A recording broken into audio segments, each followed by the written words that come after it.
اللہ تعالیٰ کا احسان ہے، اللہ تعالیٰ نے ہمیں انسان بنایا، مسلمان بنایا، حضور اکرم صلی اللہ علیہ وسلم کا امتی بنایا۔ اللہ تعالیٰ نے رسول اکرم صلی اللہ علیہ وسلم کو مبعوث فرمایا، اور بطور خاص اللہ تعالیٰ نے ہمیں یہ بات فرمائی، لقد من اللہ علی المؤمنین اذ بعث فیہم رسولا من انفسہم۔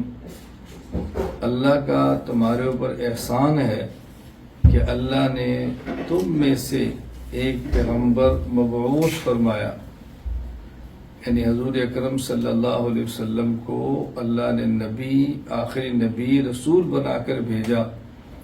اور کتنا ہمارے اوپر احسان ہے کہ اللہ تعالیٰ نے ہمیں انسان بنایا اور ہمارے پیغمبر صلی اللہ علیہ وسلم کو انسان بنا،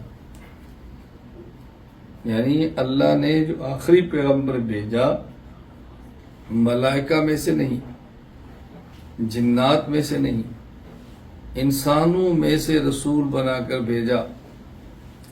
یہ ہم انسانوں کے لیے کتنی بڑی اعزاز کی بات ہے، کتنی بڑی اعزاز کی بات ہے، کتنی بڑی اکرام کی بات ہے، کتنی بڑی نعمت ہے۔ اللہ تعالیٰ میں اس کی قدر کرنے کی توفیق عطا فرمائے۔ اللہ تعالیٰ فرماتے ہیں وَلَقَدْ كَرَّمْنَا بَنِي آدم، ہم نے بنی آدم کو تمام مخلوقات پر فضیلت، فوقیت، عظمت دی ہے۔ اللہ تعالیٰ فرماتے ہیں وَالتِّينِ وَالزَّيْتُونِ وَطُورِ سِينِينَ وَهَذَا الْبَلَدِ الْأَمِينِ لَقَدْ خَلَقْنَا الْإِنسَانَ فِي أَحْسَنِ تَقْوِيمٍ۔ ہم نے انسان کو تمام مخلوقات میں سے سب سے زیادہ خوبصورت بنایا ہے۔ اس لیے میں بارہا اس بات کا ذکر کرتا ہوں کہ اللہ کا احسان ہے، اللہ نے ہمیں انسان بنایا ہے۔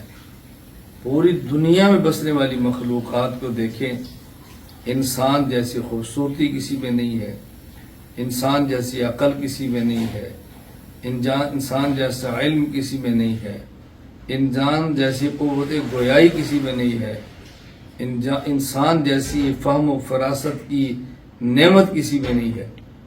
کتنا بڑا خدا کا احسان ہے کہ اللہ تعالیٰ نے ہمیں انسان بنایا ہے، اور اللہ تعالیٰ نے ہمیں مسلمان اور مومن بنایا ہے۔ ایمان کتنی بڑی نعمت ہے۔ ان الذین کفروا لو ان لهم ما فی الارض جمیعا، اللہ فرماتے ہیں جو کافر ہیں اگر قیامت کے دن زمین اور زمین کے درمیان جو خلا ہے، آسمان و زمین کے درمیان خلا، یہ سارا سونا کے بنا دیا جائے، اور کافر یہ چاہے کہ مجھے جہنم کی آگ سے بچا لیا جائے اور اس کے اختیار کے اندر سارا سونا صدقہ کر دے، اللہ فرماتے ہیں تب بھی اسے قبول نہیں کیا جائے گا، کہ جہنم کے عذاب سے بچ نہیں سکے گا۔ پتہ ہے کتنی بڑی نعمت ہے ایمان کی۔ ان الذین کذبوا بآیاتنا واستکبروا عنها لا تفتح لهم ابواب السماء ولا يدخلون الجنہ حتی یلج الجمل فی سم الخیاط۔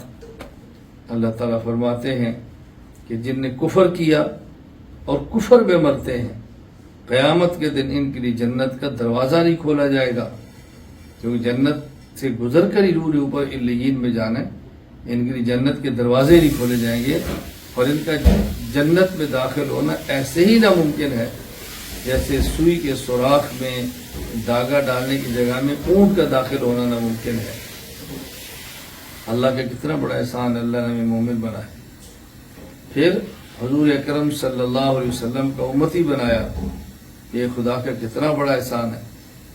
میں نعمتوں کا بار بار ذکر کرتا ہوں، ہم حضور اکرم صلی اللہ علیہ وسلم کی امت ہیں، جہاں ہمارے پیغمبر کو اللہ نے افضل الانبیاء بنایا۔ اس امت کو فرمایا کنتم خیر امت، تم بہترین امت ہو، تم بہترین امت ہو، تم بہترین امت ہو۔ رسول اکرم صلی اللہ علیہ وسلم خیر الخلق ہیں، یہ امت خیر الامت ہے۔ رسول اکرم صلی اللہ علیہ وسلم پہ نازل ہونے والی قرآن کتاب تمام آسمانی کتابوں سے افضل ہے، اللہ نے ہمیں عطا فرمائی ہے۔ رسول اکرم صلی اللہ علیہ وسلم خاتم الانبیاء ہیں، آپ نے نبی ہمیں دیا ہے، آپ پر نازل ہونے والا قرآن آخری کتاب ہے آسمان سے نازل ہونے والی، اللہ نے ہمیں دی ہے، یہ امت آخری امت ہے، یہ اعزاز اللہ نے ہمیں دیا ہے۔ بتائیں کتنا بڑا خدا کا کرم اور کتنا بڑا خدا پاک کا احسان ہے کہ اللہ نے ہمیں حضور اکرم صلی اللہ علیہ وسلم کا امتی بنایا ہے۔